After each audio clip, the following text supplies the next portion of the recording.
আজকে আমি একটা স্পেশাল মুরগির মাংস রান্না করব, তো চলুন শুরু করা যাক। তো আমি এখানে উপকরণগুলো হচ্ছে আপনাদেরকে একটু দেখাই। এখানে আমি 4টা তেজপাতা, একটা দারচিনি আর 7টা লং আর হচ্ছে 15টার মতো গোলমরিচ, 2 ধরনের জিরা নিয়ে নিলাম। এগুলাকে আমি একটু টেলে এগুলাকে একটু গুঁড়া করব। আর আমি বেশিরভাগ হচ্ছে টেলেই গুঁড়া করি, এটাতে একটা সুন্দর ফ্লেভার পায়, তো আমার কাছে ভালোই লাগে।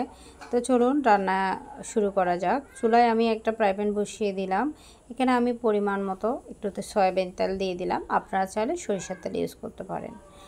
তো এখানে আমি পেঁয়াজ কুচি দিয়ে দিলাম। তো পেঁয়াজগুলো হচ্ছে একটু ভেজে নিচ্ছি।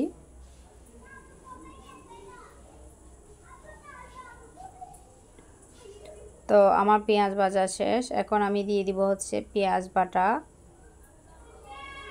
এগুলা একটু কালার হয়েছে কারণ আমি মরিচের ঝাড়ে করছিলাম এই জন্য। আর এদিকে হচ্ছে রসুন বাটা দিয়ে দিচ্ছি।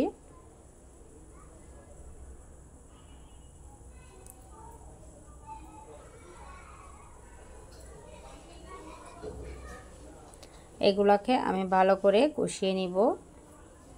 যত বেশি কষাবেন রান্নাটা তত বেশি খাইতেও বেশি টেস্ট হবে। তো এই তো দেখতে পাচ্ছেন আমার কষানো শেষ। এখন আমি শুকনো মরিচের গুঁড়া দিয়ে দিচ্ছি। এখন অনেকে বলতে পারেন যে শুকনো মরিচের গুঁড়াগুলো এরকম কেন। এগুলা শুকনো মরিচগুলো হচ্ছে ঠেলে ফেলছিলাম একটু টালার পরে হচ্ছে এগুলাকে আমি গুঁড়া করছি বাসায়, তো এই জন্য কালারটা এরকমই হয়েছে, কিন্তু এইটাও খাইতে কিন্তু অনেক মজা। তো যাই হোক, আমি এগুলাকে হচ্ছে ভালো করে কষিয়ে নিব যতক্ষণ না তেলটা উঠতেছে। তো আমি এখানে একটু পানি দিয়ে দিব। এই তো আমার এই যে আমি এগুলাকে এই যে কষাচ্ছি অনেকক্ষণ ধরে। এখন আমি এই যে গুঁড়া করছিলাম মশলাগুলা, ওই মশলাগুলো দিয়ে দিব।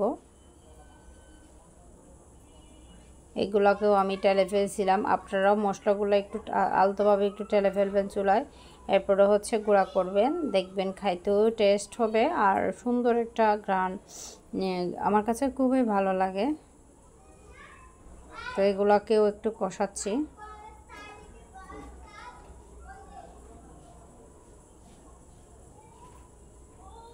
এখন আমি এক এক করে মুরগির মাংসগুলো দিয়ে দিচ্ছি।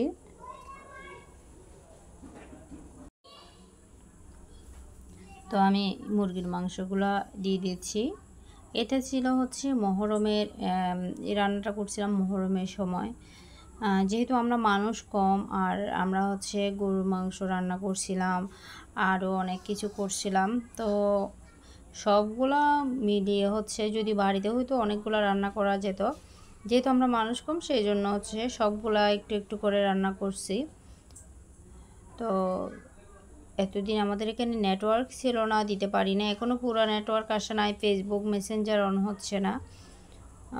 এই ভিডিওটা হচ্ছে ওয়াইফাই একটু কাজ করতেছে আবার করতেছে না, ঘুরতেছে সারাক্ষণ। তো যাই হোক, ইউটিউবে মনে হয় ভিডিওটা দিতে পারবো কিনা জানি না, তারপরে একটু ট্রাই করে দেখতেছি। এখন আমি লবণ দিয়ে দিচ্ছি। লবণ দিয়ে দিলাম। এখন আমি 1 চামচ হলুদের গুঁড়া দিয়ে দিলাম, আর একটু বাড়িয়ে দিলাম হলুদের গুঁড়া, সুন্দর একটা কালার চলে আসবে। তো আমি এগুলাকে একটু নাড়াচাড়া করে দিচ্ছি। এখন আমি ঢাকনাটা দিয়ে দিব।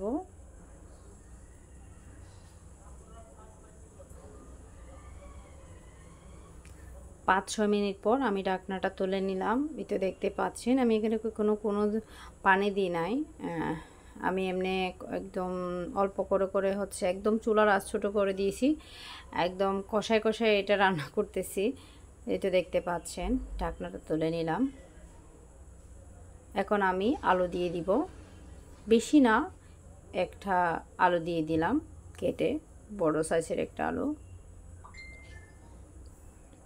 এখন আমি অল্প একটু পানি দিয়ে দিব।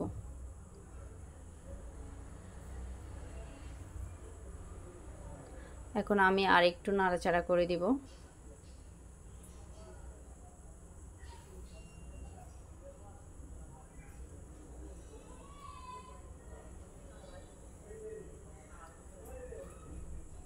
তো আমি আবারও ঢাকনাটা দিয়ে দিব।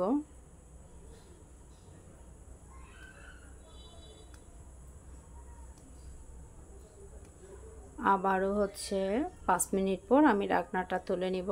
এই তো দেখতে পাচ্ছেন মাশাআল্লাহ রান্নাটা অনেক সুন্দর হয়েছে, আমার কাছে ভালো লাগছে। তো আমি কিছুক্ষণ চুলা রাখার পরে হচ্ছে ফাইনালি আমি এটা নামাই ফেলবো। তো বন্ধুরা, আমার আজকের রেসিপিটা কেমন হলো অবশ্যই কমেন্ট করে জানাবেন।